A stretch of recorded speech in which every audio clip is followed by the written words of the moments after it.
Hello, everyone. Welcome back. We are now introducing the session entitled Managing Digital Assets in Small Museums, Challenges and Solutions. This panel will be moderated by Alex Cron. Alexandra Cron is a collection management, digital asset management, and digital preservation consultant specializing in cultural technology solutions.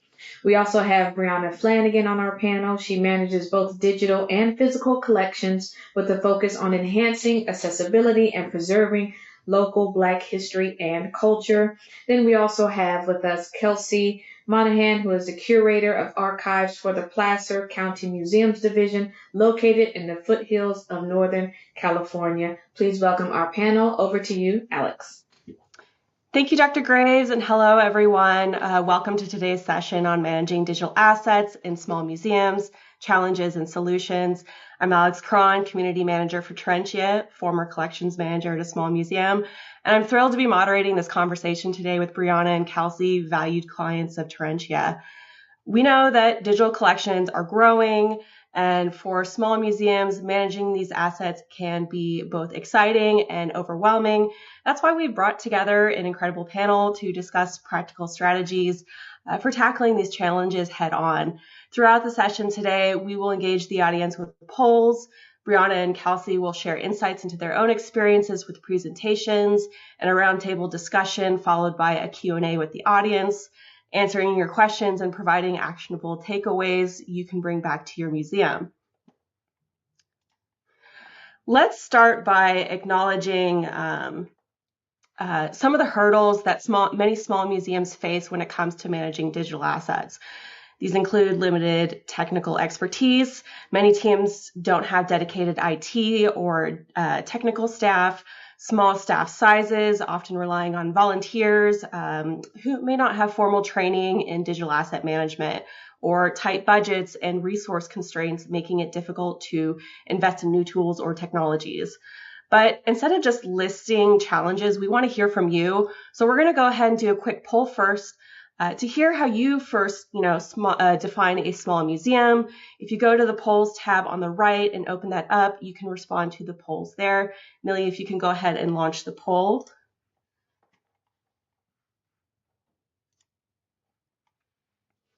Give everybody a chance to respond to the poll. And I know the definition of small museums can vary for many people and across museum associations as well.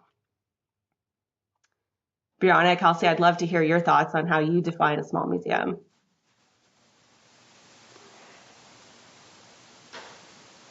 Yeah, for me at Placer County, it really seems like it's just we have a small staff. Maybe we have a larger staff, but we have a small staff size that actually manages the museum collection. So it's a large collection and very few of us that manage it. Yeah, thank you. Brianna, go ahead. For Beck, I would say for us, it's also staff size. We're so small that we pretty much just call ourselves a family. And there's also the budget. Because we are a very small institution, we take on such big projects. So we tend to have a very large project with such a limited staffing. So I think it's a mix of staff size as well as budget, and also just size of our institution as well, where we receive donations of materials all the time. And so space has become an issue for us. Yeah. Thank you, Brianna. Thank you, Kelsey. It seems like the audience, certainly agrees that 56.1% said they define a small museum by staff size. So we're going to go ahead and we're going to launch our next poll. What are the biggest challenges that your museum is facing? So now that we've talked about, what a small museum, how do you define a small museum? Let's dive, deeper into the biggest challenges that your museum's facing, whether it's financial, staffing, digital transformation. We know that no two institutions are alike. So please, share with us what your biggest challenges are. And of course, if these poll responses don't quite meet all of the challenges that you're facing, please contribute your responses in the chat as well. A lot of these challenges you can see are also interconnected, and they will obviously influence how your museum is managing your collections. I see so far limited funding and resources, staffing constraints, yep. And Kelsey, Brianna, feel free to chime in as well if you have any thoughts. For Beck, it's definitely funding is one of the biggest challenges. We are always having to look into funding for our different projects. So we're just constantly scouring the internet, always trying to see if we can find funding that's not only going to cover our needs, but is also going to be sustainable for us to be able to cover these needs moving forward. Because we want to be able to have a sustainable archive. So we need that funding that's going to be able to both address our needs, but also help us manage those needs, as we keep doing this work. Absolutely. All right, thank you. So we're going to go ahead and we are going to launch our last poll before we dive into the presentations and open discussion. So this last poll brings us to why we're here today, which is digital asset management. More museums are digitizing their collections, but many struggle with organization, access, and long-term preservation. Whether it's keeping track of metadata, ensuring digital files are stored securely, or making your digital assets accessible to the public. A digital asset management system plays a crucial role in that. So we'd love to hear from you, in terms of the challenges that you're facing in managing your digital assets. Again, if these responses don't fully meet or, address the challenges that you're facing, please, share with us in the chat.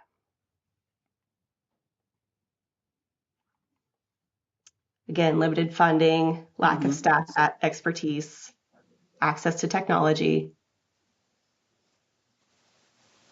We can definitely relate it back. Yes. Same, yes, at Placer. And if you didn't happen to catch our Terentius Community Connect session with Clear, I highly recommend you watch the recording. Clear went and shared a lot of the digitization programs that they offer as far as grants go. So if you're looking for funding opportunities, please check that out. All right. We're going to go ahead and close that poll now. Thank you, everyone, for participating. I'm going to go ahead and stop sharing my screen. So now that we've talked about some of the biggest challenges small museums face, it's time to hear from our panelists. They've been working directly with these issues and will share their experiences, strategies, and solutions for managing digital assets effectively in small museums. Brianna, can you share more about yourself and the Beck Cultural Exchange Center? Yes, let me get that pulled up.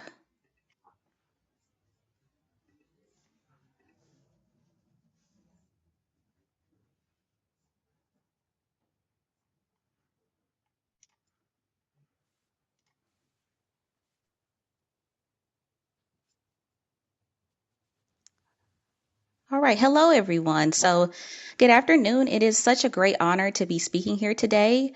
As mentioned, my name is Brianna Flanagan, and I am the archivist at Beck Cultural Exchange Center, located in Knoxville, Tennessee. On the bottom right of this slide, there is a QR code I provided in case anyone would like to know more about us, and that will send you to our website. So today, I'm just going to talk a little bit about Beck and who we are. I'll be sharing more about us and the work that we're doing to preserve and amplify Black history and culture every day. So Beck Cultural Exchange Center is dedicated to local and regional African American history and culture. We are a nonprofit organization designated by the state of Tennessee as a primary repository of Black history and culture in Knoxville and East Tennessee, which means we serve as a key resource for research, education, and community engagement.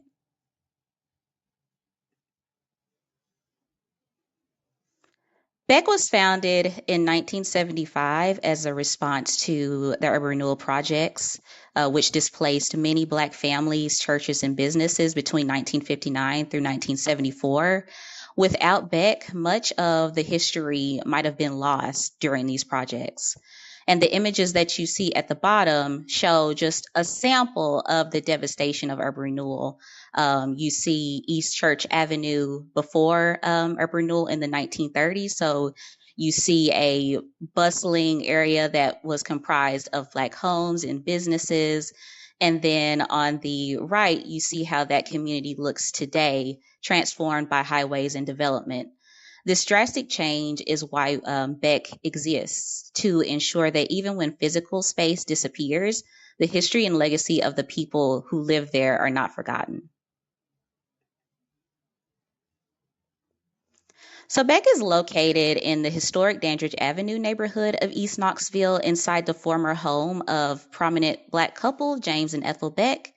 It was built in 1912, and the Becks were the third and last family to move in the property in 1968.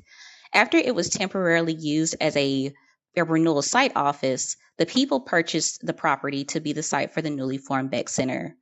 And so I have here just an image of the original house, and then I have on the far left images of our namesakes, Ethel and James.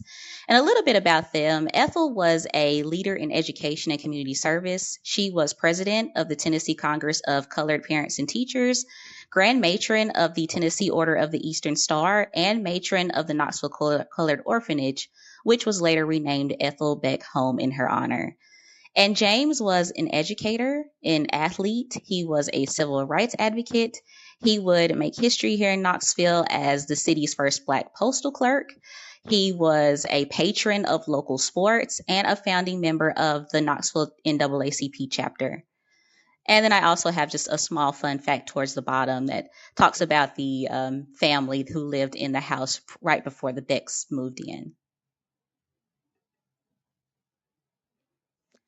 So here is just some of what we offer. Beck, we bridge together being both a museum of cultural learning, but also a hub of community engagement. So some of the things we offer include permanent and temporary exhibits, guided and self-guided tours, group discussions, research, internships, gift shops where you can purchase some Beck produced items, historical books written by local authors, and also some items that are crafted by Black owned businesses. We also have community led forums here often. We are always involved in holiday activities such as Black History Month, Juneteenth, as well as the 8th of August, which is very specific to Knoxville and East Tennessee. And we are an event venue. Sometimes we have people who reach out to us to have their wedding receptions hosted and things like that. So we really are a multifunctional institution, just bringing together history and community engagement all at once. And so one of the vital organs of Beck is our archive studio. In 2024, Beck named its archive studio in honor of Dr. Robert J. Booker following his passing last year, recognizing his lifelong dedication to preserving and sharing Black history in Knoxville. Dr. Booker's impact on our community is immeasurable. He was a civil rights activist. He became the first Black Tennessee state legislature, and he served as Beck's executive director 3 times. For over 50 years, he was ensuring that our histories were documented as a leading historian. And so naming our archive after him is our way of honoring his legacy as well as continuing the work he was passionate about. And our space is dedicated to preserving history just as he did in his lifetime. So some of the things that we do in our archives, we preserve and house over 50,000 artifacts related to Black history and culture in Knoxville as well as East Tennessee. And many of these artifacts have been donated by members and friends of the community since our establishment in 1975. And I have listed here on the side just some of the artifacts that you would find in the archive. So we have photographs, books, oral histories, news publications, our education collection, handcrafted artifacts, and other different types of media, music, audio, and such. We have textiles such as quilts and clothing, and a variety of artifacts that just really highlight the diversity of our community. And so a day in the archive usually includes all or just a few of like organizing and rehousing, inventory, donation intake, accession and deaccessioning, cataloging, research. We serve as a finding aid for people quite a lot, and digitizing. And so the digitization of Beck's collection is an effort to bring history beyond the archive studio, which is where a digital asset management system comes into play for us. While Beck has served as a physical repository of learning and community since its establishment, we realize that it's just as important for us to be present in the digital space as well. So one of our goals is to eventually have much of our collection digitized and preserved using a collection management system that has the capacity to fit our needs. So we are now in the early stage of this process, which is going to be a game changer in how we not only maintain the longevity of our collection, but also in terms of how we disseminate local Black history to a much broader audience.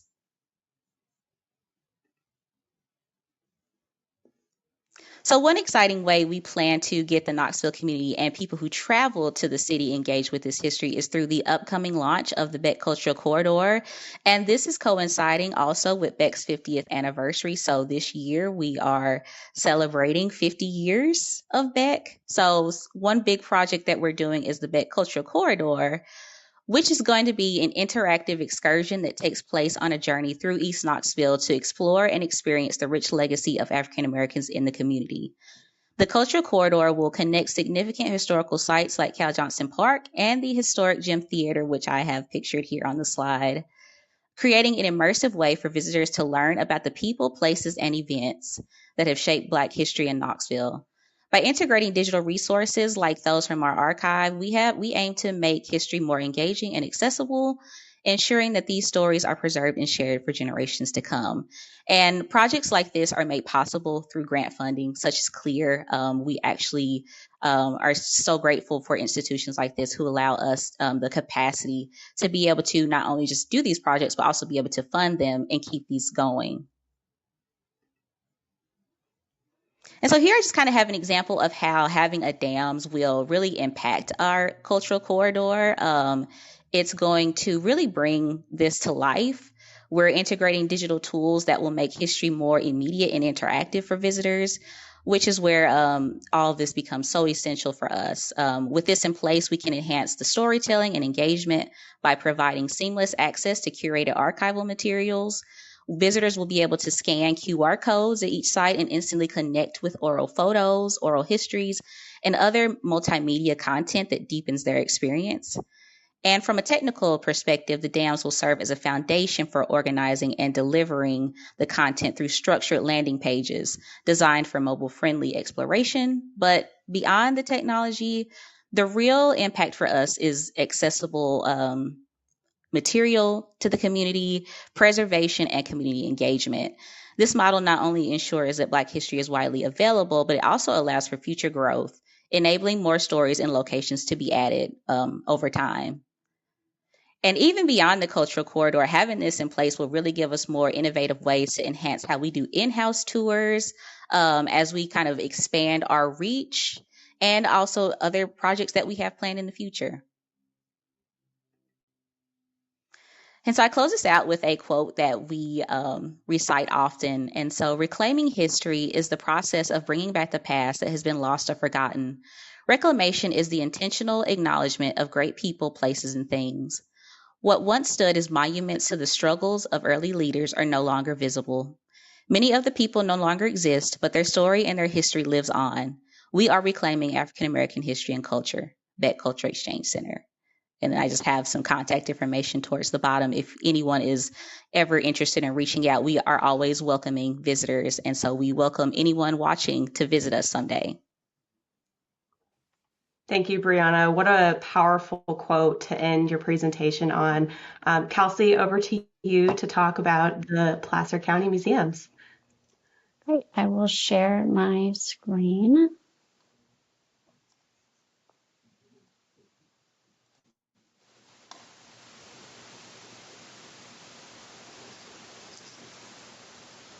Okay, so hi everybody. I am Kelsey Monahan. I'm the Curator of Archives for the Placer County Museums Division. Thanks for having me today to talk about digital asset management and small museums. I know that the definition of what makes a small museum changes so much between institutions, so I just wanted to provide some background about us, the Placer County Museums Division, and our archival collections.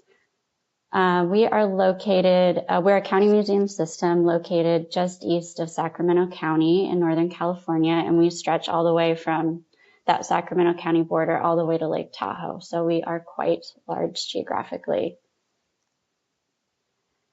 And the mission of the Placer County Museums Division is to serve the public and to promote community involvement through heritage education programs. These are our museum facilities and the order in which they were opened. We trace our origins all the way back to 1948 when we opened as the Gold Country Museum. This may seem like maybe not a small museum, but a lot of museums. But we consider ourselves to be a small museum system because we only have 7 full-time staff and 3 part-time staff to manage all these collections, create exhibits, and do public programming for 9 facilities. So we do a lot with these small staff. And at the Archive and Research Center where I work, I am actually the only staff member working. And in my role as curator of archives, I manage the archival collections as well as run our research center where the public can submit research requests and come in for appointments. I'm the only staff member, but I do have a team of about 7 volunteers that help me with special projects. And the research center part of my job does unfortunately take a lot of time. In 2024, we had 577 requests, and 125 of those were in-person research appointments. So I stayed quite busy there. And here are just some photographs of our archival storage.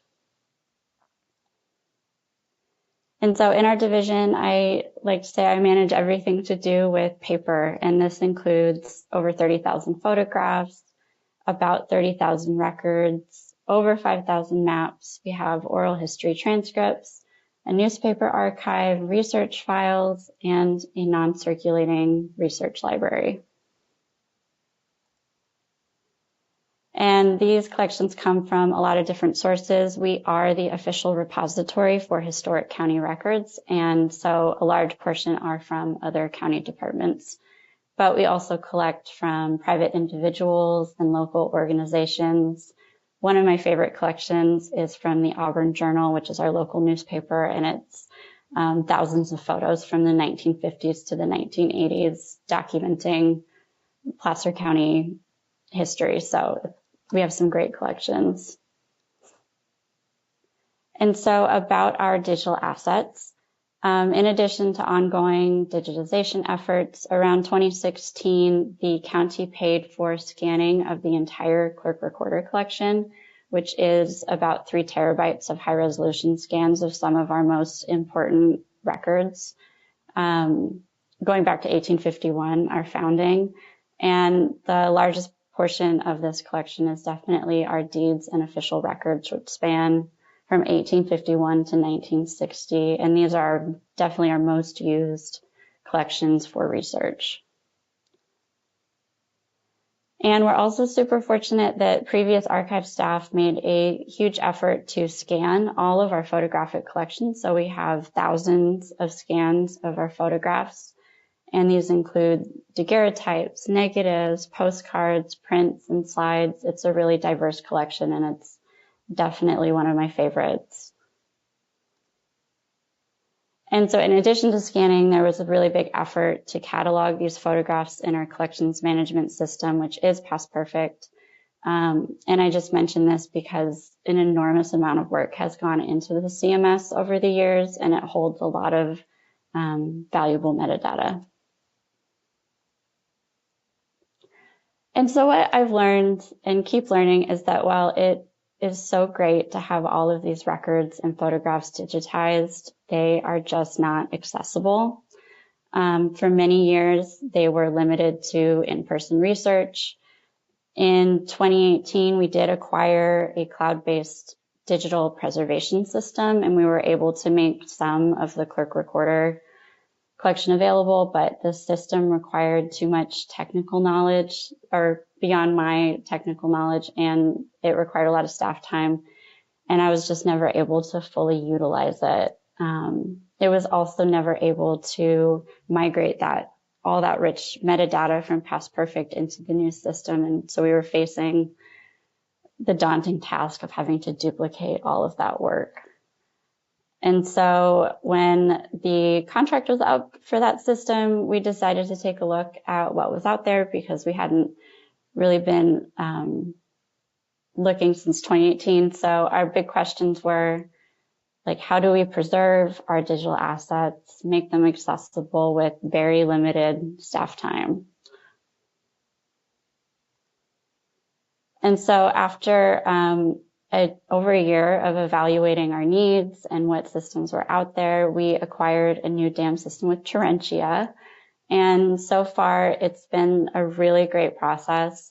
I've been able to ingest a lot of our clerk recorder collection, and we've even done a successful migration of our Past Perfect data into Terentia. And so I'm just really excited for all the possibilities that this new system has, and we're hoping to launch our public-facing component this summer.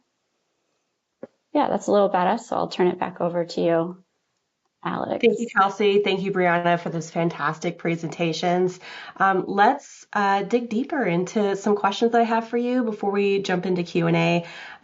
Let's take a step back real quick and reflect on where your organizations were before implementing a new digital asset management system. I'd love to hear from each of you, what it was like managing digital assets before for you and your organization before implementing that new DAMS. What were some of the biggest hurdles that you faced?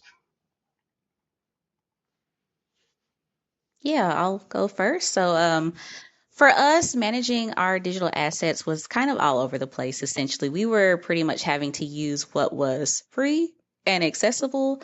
So, we had our assets stored everywhere. We had our stuff in Google Drive folders. We had the external hard drives that you just can order off of like Amazon or something. We had our stuff in just folders on computers. Then we would have like our actual data just stored in Excel spreadsheets. So things were just they were everywhere.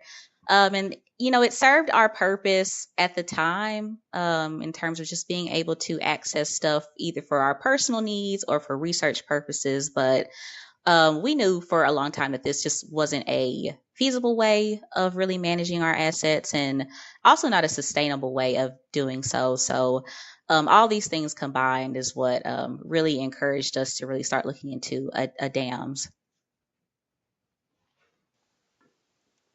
Yeah, and similarly at Placer County, we really relied heavily on external hard drives, multiple external hard drives, and we used something like Dropbox to share them. So it was kind of ad hoc as what we could do.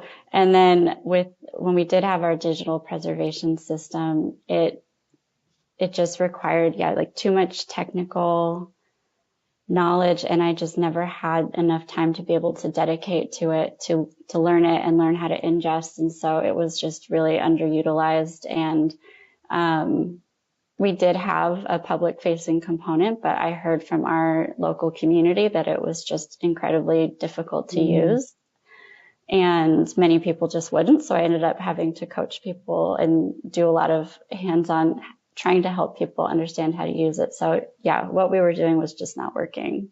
That's some really great feedback from the community. And I love that you guys really took that to heart to address that. So that kind of leads into my next question. What ultimately made you decide to look for new dams? Was there a tipping point or a catalyst? It kind of sounds like this was, but if there's anything, else that you'd like to share, I'd love to hear it. For Beck, what was really the tipping point for us was when we just decided to start taking on these big projects. For a while, just doing things on site, it's kind of manageable when you have your things in a place that's like accessible to you. But once you really want to start putting yourself out there on a digital space, you have to have better organization and better storage for your stuff. So once we started applying for grants for specific projects that we wanted to digitize, and also some of our, you know, projects that are in the city, such as the cultural corridor, we knew we needed something so that we can, be able to actually store this data, be able to link it, to these projects, and also just have something to show for the community. And we also get asked quite a lot by our visitors. We get tourists in all the time. We have people come just from all over, and they're always asking, is there any way to see our collection online? And so it's kind of disappointing when we kind of just tell them, well, no, you can email us and request to see something. But even that's also time consuming when you're just so short staffed. So that really just encouraged us to start one, looking for grants, and then also looking into a system that was just really going to meet our needs and also meet the needs of the community. Yeah, thank you both. So my next question that I have is, when you began this journey of looking for new dams, what specific challenges, were you hoping to address with the new dams outside of, of course, community engagement and making your collections more accessible? Yeah, for us at Placer County, the biggest challenge, well, the biggest thing that was important to me was safekeeping and preserving our assets, because in California, we do face the threats of wildfire and natural disasters. And so our number one goal was finding something that could safekeep those assets. We also really needed something that was easy to use, because I don't have much time. And for me, an absolute requirement was something that could migrate all of the metadata from our CMS to the dams, because, limited staff time, I did not have time to duplicate all of that data. And then for me at Placer County, it was something that could work with both our photographic collections as well as our archives, because they are very different types of collections. And I was able, sometimes I could find something that worked for one, but not another. And it really needed to be something that worked for us. Yeah, and actually very, very similar for Beck. We just, for one, it was trying to find something that worked. We actually had looked into a free software through Collective Access, which you had to configure yourself. And so at the time when we, signed up for this, you had me and another archivist with no experience in web design or configuration, trying to put together a digital archive. And so we were able to get it up and running, but then it crashed on us several times. So we said, okay, we have to stop trying to go the easy way and really look into something more serious. And so that took some time as well, just trying to find a system that was really going to work for us, but also would be easy to migrate our stuff into, would be easy to learn, and also have like the staff support that would be able to help us as well. Because I know I always have questions when I'm trying to do things. And so, just being with Terentia now, it's so great to actually have a team that we can rely on to, help us with whatever questions that we have. But the challenge was definitely just the process of trying to find a system, because we would just look into some, and sometimes we would, tell them, hey, we need something that's going to be able to house our photographs, our documents, our video, our audio. And we'd be told in the beginning that, well, yeah, maybe we can do this. And then months down the line, then our dream is shattered, and they're told, well, no, we can't house this. So then the process starts all over again. So that was definitely one of the big challenges. This actually leads into my next question. So that was perfect, Brianna. Thank you. Change sometimes comes, is met with hesitation, especially when teams are used to working a certain way. Did you find any strategies effective for building consensus or overcoming objections, among diverse user needs when you were going through that selection process?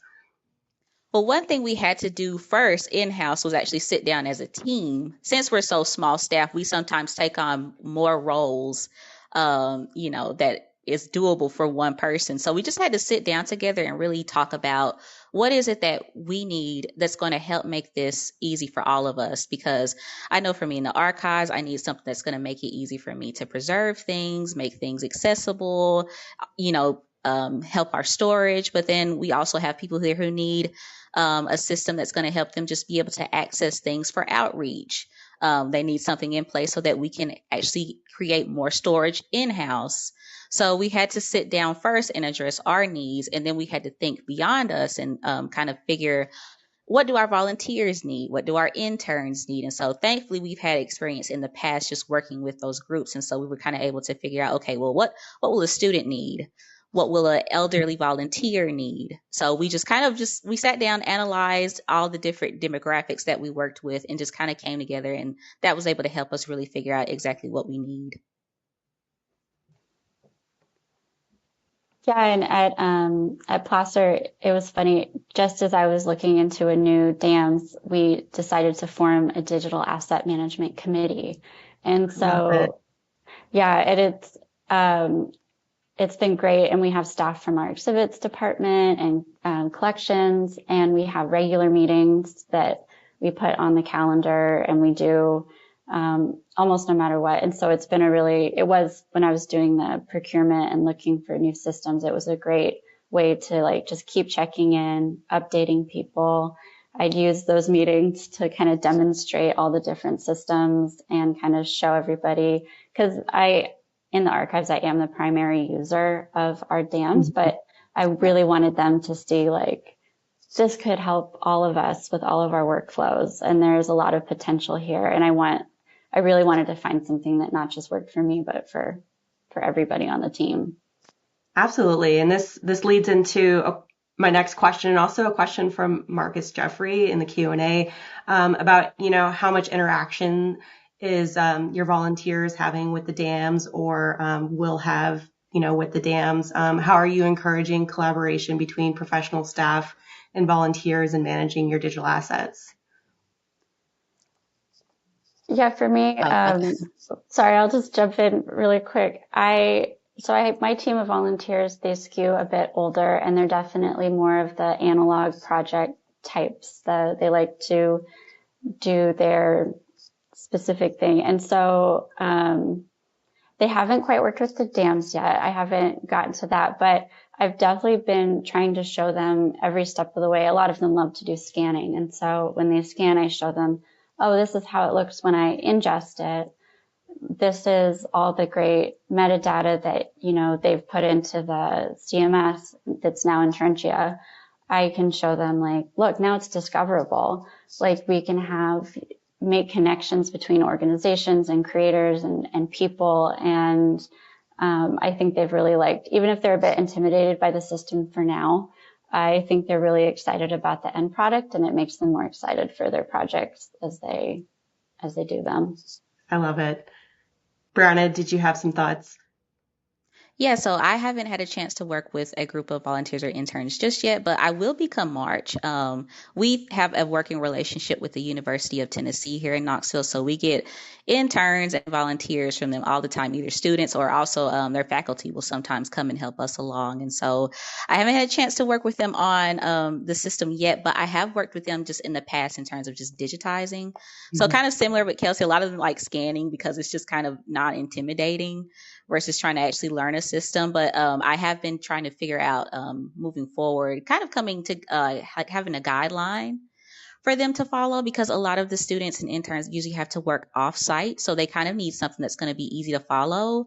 And if they ever have questions, they can actually have something that they can just kind of piggyback off of. When they're trying to work this system. So it's still fairly new to us. And so this is going to be a new experience for us. So I'm kind of excited to see where that's going to go. But right now, my plan is just to kind of sit down with them, try to meet them halfway. Some are comfortable with cataloging, some are comfortable with scanning. So just figuring out what they're, really good at, and then kind of just, phasing them into learning about a digital asset management system. I love it. So this kind of a little bit leads into my last question in terms of, and a lot of questions that we're getting in the Q&A in terms of, sustainability and funding. What strategies have you used to ensure sustainable success?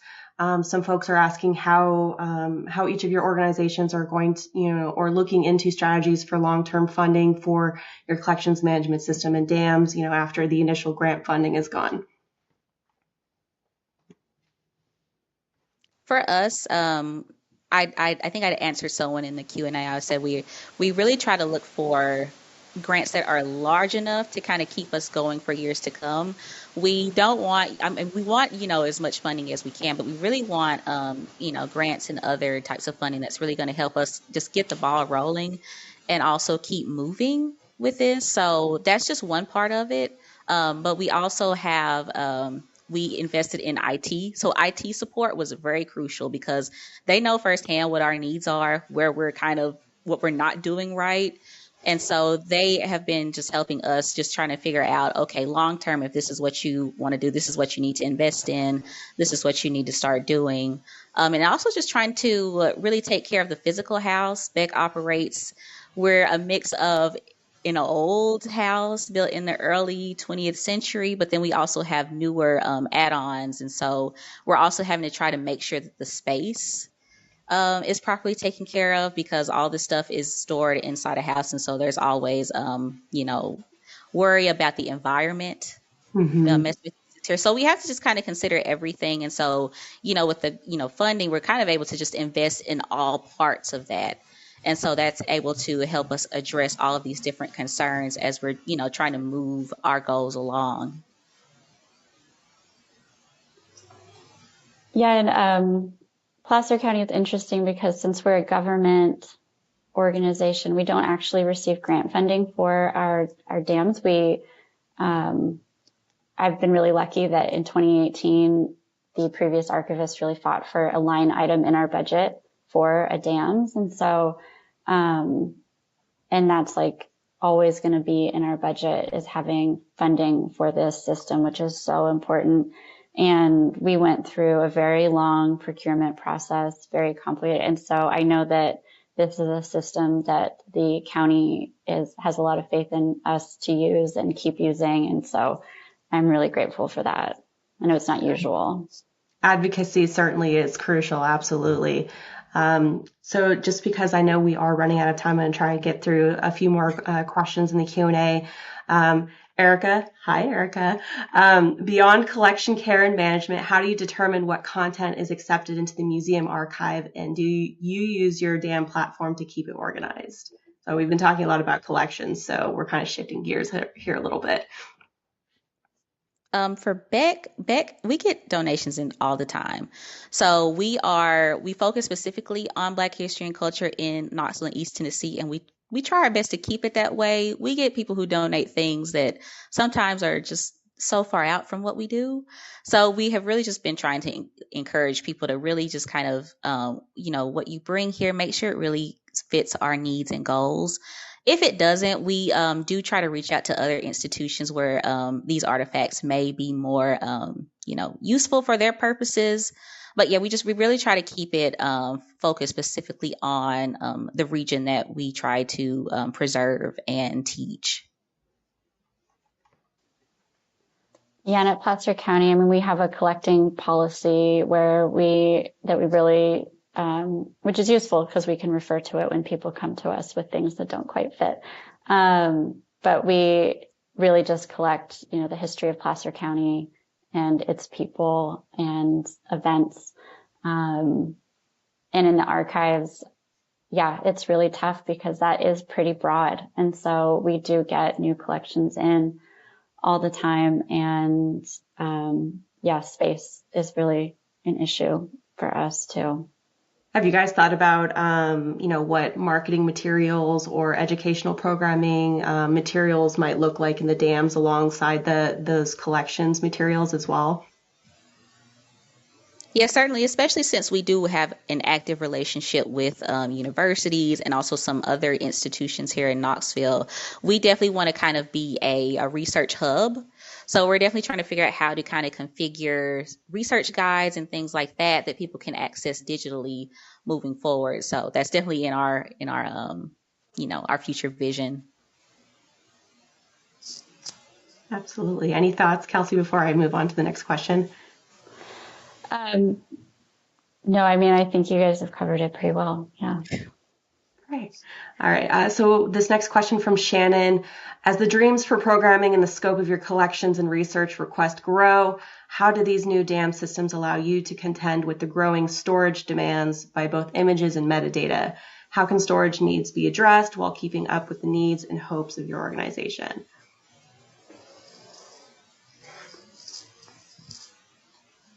It's kind of a tricky one, and I can jump in on this one a little bit. And this is where, cloud storage can help a lot with that in terms of being able to scale up and down to meet your storage needs. And if there's anything that Brianna or Kelsey want to add on to that, please feel free. I'd say for us, one thing about our archives is that right now things are kind of stored in a way that's accessible to us. So if someone comes and they're wanting to look at something, or we have to pull from the archives, we have things that are organized so that it's easy for us to reach to, but it may not be the best way of keeping things organized, or there may be other ways to kind of consolidate. So having this system in place will, eventually we'll be able to have all of this collection online so that when we get those requests and other things like that, we'll actually be able to just go to that. We don't necessarily have to go on the shelves, go in the aisles, pull things like that. And so in the future, we can actually start to really consolidate what's there in the archives, create more space, which will then give us some more leeway to actually add on things. But we'll actually have a system in place so that when we get intake, there will actually be a structural system of getting that stuff digitized into the system and then properly put away, instead of just kind of hanging around until we figure something out. Yeah, and I'm hoping I'm understanding the question, but I feel like with the Trenchia implementation and onboarding, it's really made us be very methodical about how we set up our new dams and having a good structure to put in good data, and our assets are going to be actually discoverable. And so I'm hoping that this will help me actually get less research requests, because a lot of requests I get are, what do you have? I don't know what you are. And hopefully having a public facing site will help answer some of those questions, and then, set us up for success for growing our dams and ingesting more assets and data into the future. Absolutely. Unfortunately, we are running out of time, and I do realize that there are some questions in the Q&A that we're not going to be able to get to, but please feel free to reach out to myself, Brianna, Kelsey, after the session, after the conference, with those questions. Thank you, Brianna and Kelsey, for your time and your energy and sharing your experiences and insights with everyone today. Trenchia is really proud to help support your work. And I know Lauren's already put it in the chat, but if you're searching for an affordable dams to support your small museum, please reach out to us. We have a small museum initiative. Each year we offer a limited number of institutions access to our next generation platform at an accessible price. Excellent. Wonderful. Well, thank you all so much for sharing your insights today. Up next, we'll hear from Theodore Roosevelt Presidential Library in Track 2, or you can head over to Track 1 to hear from Digital Heritage Israel. Thank you all so much.